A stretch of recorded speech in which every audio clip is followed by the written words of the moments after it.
Ukraine की राजधानी Kyiv में खौफ के साए में जी रहे लोग किसी भी कीमत पर बाहर निकलने को बेताब नजर आए, जिनमें छोटे बच्चे भी शामिल थे, जिन्हें उनके माँ बाप आसमान से बरसती मिसाइलों से बचाने के लिए वहाँ से निकालते नजर आए। कुछ लोगों ने तो इसके लिए एम्बुलेंस की भी मदद ली ताकि उन पर कोई हमला न करे। वहीं कुछ अपने पालतू जानवरों को भी साथ ले जाते दिखे। वहाँ मौजूद राहत और बचाव दल की गाड़ियाँ तो लोगों से ठसाठस भरी नजर आई। इस दौरान लोग एक दूसरे की मदद के लिए भी आगे आए। उनमें जिनके पास कार थी वो बाकी लोगों को भी अपने साथ वहाँ से निकाल लाए। 16 दिन से जारी युद्ध के बीच यूक्रेन के विद्रोहियों ने डोनेस्क के पास के एक इलाके को अपने कब्जे में ले लिया। डोनेस्क यूक्रेन का वही हिस्सा है जिसे जंग शुरू होने से पहले रूस ने अलग देश की मान्यता दे दी थी। तब से वहां के विद्रोही अपने इलाके के विस्तार में जुटे हुए हैं, जिसकी वजह से कई बार लोगों को हमले भी झेलने पड़े। जिसका एक वीडियो भी सामने आया जिसमें डोनेस्क के पास के उस इलाके में कुछ इमारतें बमबारी के बाद जली हुई दिखी। खबर है कि विद्रोहियों ने इस हिस्से पर कब्जे के लिए भीषण गोलीबारी की। यही नहीं, उन्होंने कुछ छोटी मिसाइलें भी दागी। हमले कितने जोरदार थे इसका अंदाजा घरों की टूटी हुई खिड़कियों और दीवारों पर गोलियों के निशान को देखकर लगाया जा सकता है। इस हमले में कुछ लोग घायल भी हुए।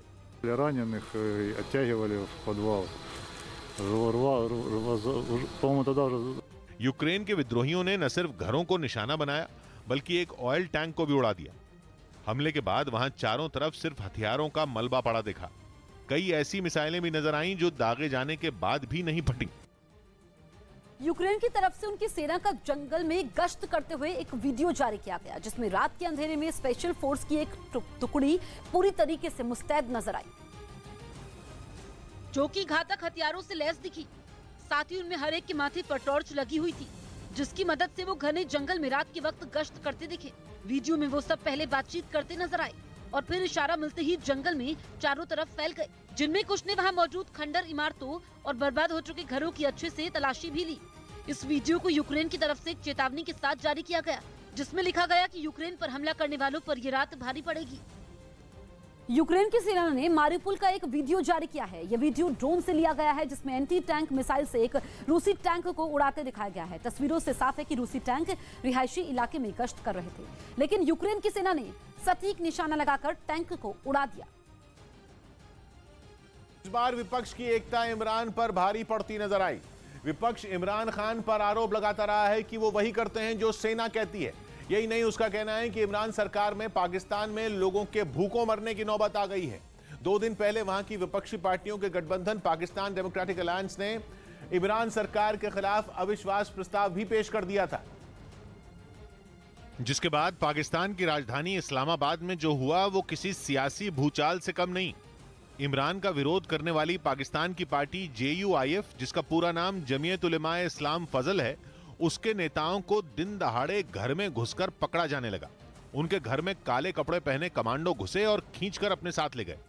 वो जब JUIF नेता सलाउद्दीन अयूबी के घर में घुसे तो लगा ही नहीं कि पाकिस्तान में कानून नाम की कोई चीज भी है, क्योंकि अयूबी उन लोगों से चीख चीख कर वारंट मांगते रहे, लेकिन उनके कानों पर जू नहीं रहेंगी।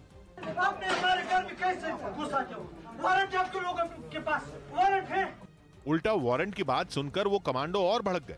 उन्हें देखकर लगा वो कमांडो नहीं शैतान है, क्योंकि जिसने भी उनसे कुछ पूछा वो उनके गुस्से का शिकार बन गया।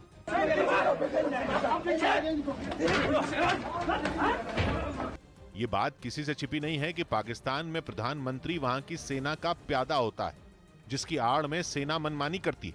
कहा जा रहा है कि विपक्षी नेताओं के साथ अपराधियों जैसा सलूक करने वाले कमांडो भी उसी ने भेजे थे, जिन्होंने चुन चुनकर उन्हीं नेताओं को पकड़ा जो इमरान सरकार के खिलाफ वोट डालने वाले थे।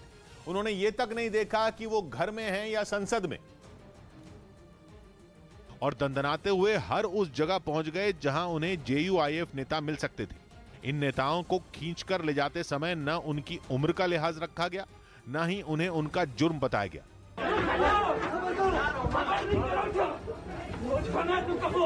वो कमांडो बस गए और उन्होंने उन्हें गिरफ्तार कर लिया। हद तो तब हो गई जब कमांडो संसद में विपक्ष के नेताओं को उठाकर अपने साथ ले जाते दिखे। इन नेताओं ने उनसे बहस भी की, लेकिन रिजल्ट 0 रहा। यहां तक कि जब उनके साथी नेता ने उनका साथ दिया और सवाल पूछे तो कमांडो उनसे हाथापाई करने पर उतारू हो गए। चलो तुम। पाकिस्तान डेमोक्रेटिक अलायंस ने जब से संसद में इमरान सरकार के खिलाफ अविश्वास प्रस्ताव पेश किया है, पाकिस्तान के पीएम की रातों की नींद उड़ गई है। उनके पास ज्यादा समय नहीं, क्योंकि नियमों के हिसाब से अविश्वास प्रस्ताव पेश होने के बाद वहां की संसद के स्पीकर को 3 से 7 दिनों के अंदर संसद का सत्र बुलाना होगा। और जिस तरह के हालात हैं, उनसे लग रहा है कि इमरान की कुर्सी खतरे में है। क्योंकि कहा जा रहा है कि इमरान की अपनी पार्टी, जिसका नाम पाकिस्तान तहरीक-ए-इंसाफ पार्टी है, उसी में उनके खिलाफ बगावत हो गई। माना जा रहा है कि इमरान इसीलिए हाथ पांव मार रहे हैं। और खबर है कि इनमें उनका साथ सेना भी दे रही है, लेकिन सामने से नहीं। कहा जा रहा है कि काले कपड़ों और चेहरे पर नकाब लगाए ये कमांडो उसी ने भेजे। हालांकि पाकिस्तान के कुछ चैनल उन्हें पुलिस वाले बता रहे हैं, जिन्होंने विपक्षी नेताओं को नेता नहीं जानवर समझा और पकड़ कर ले गए। पुलिस की नफरी यहाँ पर पहुंची। वहाँ पर जो अंसारुल इस्लाम, जो JUIFA की रजाकार फोर्स है, उनके कारकुनों को बाहर निकाला। ये तस्वीरें आने के बाद पाकिस्तान के कई शहरों में प्रदर्शन शुरू हो गए। लाहौर में JUIF कार्यकर्ता सड़कों पर उतर आए और ट्रैफिक जाम कर दिया। हंगामे के बीच इमरान सरकार की सफाई आई और कहा गया कि JUIF के नेता संसद में कुछ लोगों की घुसपैठ करवाने की फिराक में थे, जिसका पता पुलिस को चल गया। यही नहीं, सरकार का कहना है कि वो उन लोगों को संसद के अंदर तक ले गए थे और इसीलिए उनके साथ ऐसा सलूक करना पड़ा। वहीं इस्लामाबाद में हुआ हाई वोल्टेज ड्रामा पाकिस्तान के चैनलों की सुर्खियां बन गया, जिन पर इमरान खान की खूब थू-थू हुई। गंद पड़ा हुआ है सियासत के अंदर। अगर आप स्टेटमेंट सुन लें सियासतदानों की, एक दूसरे के खानदानों तक, अहले खाना तक, खवातीन तक जा पहुंचे। पावर इतनी बुरी चीज है। यही नहीं, वहां के चैनल तो अभी से ये कह रहे हैं कि इमरान सरकार की उल्टी गिनती शुरू हो गई है। ये दस्तूर की रूह की वायलेशन है एंड बाय हुक और बाय क्रुक गवर्नमेंट जो है ये जीतना चाह रही है। हालांकि कई चैनल ये बोलने से बचते दिखे कि इस मामले का सेना से कोई लेना देना है। खुद सेना की ओर से प्रेस कॉन्फ्रेंस करके बोला गया कि वो पाकिस्तान की सियासत में दखल नहीं देती। फौज का सियासत से कोई लेना देना नहीं है और ये ऐसे ही है। इमरान खान पर अर्थव्यवस्था को गर्त में पहुंचाने और सरकार ठीक से नहीं चला पाने का आरोप है और इसीलिए उनके खिलाफ संसद में घेराबंदी की गई, जिसका तोड़ निकालने के लिए इमरान ने एड़ी चोटी का जोर लगा दिया। खबर है कि अपनी पार्टी में अनबन की अटकलों पर इमरान खान अलर्ट हो गए।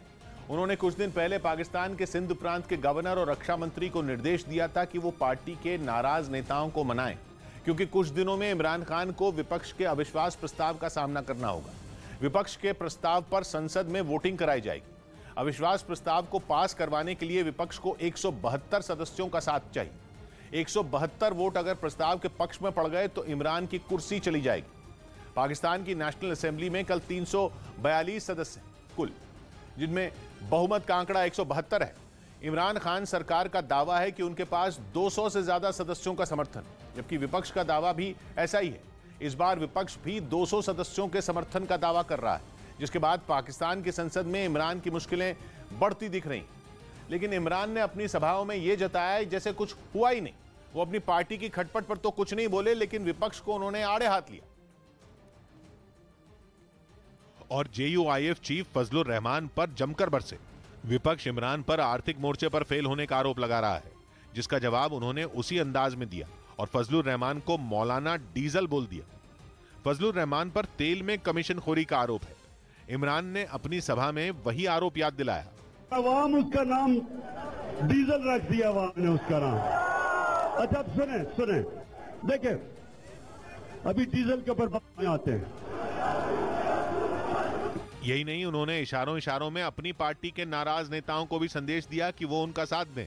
जानवर न्यूट्रल होता है, जानवर में अच्छे बुरे की तमीज नहीं होती। अटकलें लगी कि अब इमरान के सर पर सेना का हाथ नहीं रहा। यही नहीं, कहा गया कि विपक्ष इसी बात का फायदा उठाकर इमरान की सरकार गिराना चाहता है। लेकिन माना जा रहा है कि इस्लामाबाद में विपक्षी नेताओं को गिरफ्तार करवा के इमरान ने उन्हें बता दिया कि सेना उनके साथ है। यूक्रेन के निकोलाइव में रूसी सेना पर रिहायशी इलाकों को निशाना बनाने का आरोप लगा। वहां काफी देर तक बमबारी हुई, जिसके बाद कुछ इलाकों में भीषण आग लग गई, जिसकी वजह थी दोनों तरफ से चलती गोलियां और बम। दावा किया गया कि वहां की एक रिहायशी बस्ती के पास रूसी सेना ने इतने बम दागे कि गिनना मुश्किल हो गया।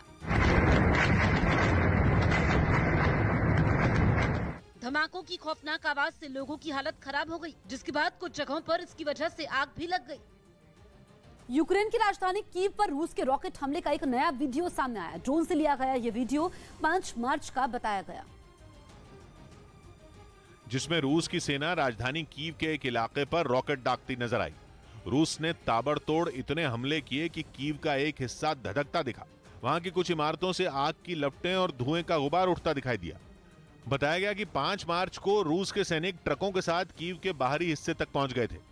इसके बाद रिहायशी इलाकों को निशाना बनाकर उन ट्रकों से एक के बाद एक कई रॉकेट दागे गए, जिसमें कई इमारतें तबाह हो गई। यूक्रेन ने तो यह भी दावा किया कि रूस कीव के बाहरी इलाकों पर ऐसी बमबारी लगातार कर रहा है। पीएम नरेंद्र मोदी गुरुवार को गुजरात के गांधीनगर पहुंचे। उन्होंने अपनी मां से मिलकर उनका आशीर्वाद लिया। इस दौरान उन्होंने अपनी मां हीराबेन के साथ खाना खाया और उनका हाल भी जाना। तो पीएम मोदी अपनी मां से मिले गांधीनगर में, उनका आशीर्वाद लिया और उनके साथ बैठकर खाना भी खाया। अपनी मां से मिलने के बाद पीएम वहां से रवाना हो गए, लेकिन उनके वहां पहुंचने की खबर लगते ही आसपास रहने वाले लोग वहां इकट्ठा हुए, जिनसे पीएम मोदी बड़ी सादगी से मिले। इस बीच कुछ लोगों के साथ पीएम ने तस्वीरें भी खिंचवाई।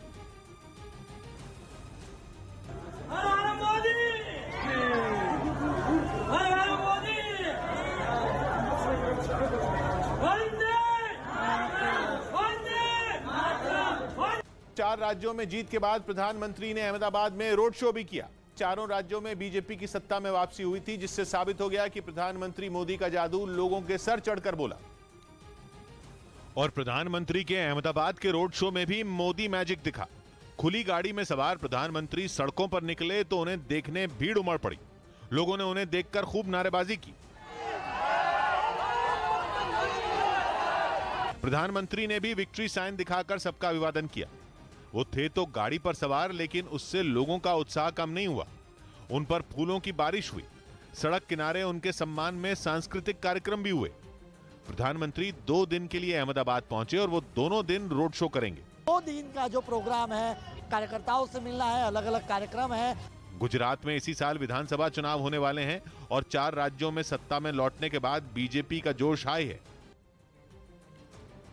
बमबारी की वजह से तबाह हुए गांवों की तस्वीर यूक्रेन के बाराशिवका से सामने आई। वहां लोगों ने इसके लिए रूस को जिम्मेदार माना, जिसने बेतहाशा बमबारी कर पूरे के पूरे गांव को वीरान कर दिया। वहां हर तरफ सिर्फ और सिर्फ बर्बादी नजर आई। जिन जगहों पर कभी स्कूल और रेस्टोरेंट हुआ करते थे, अब वहां सिर्फ उनका मलबा बचा।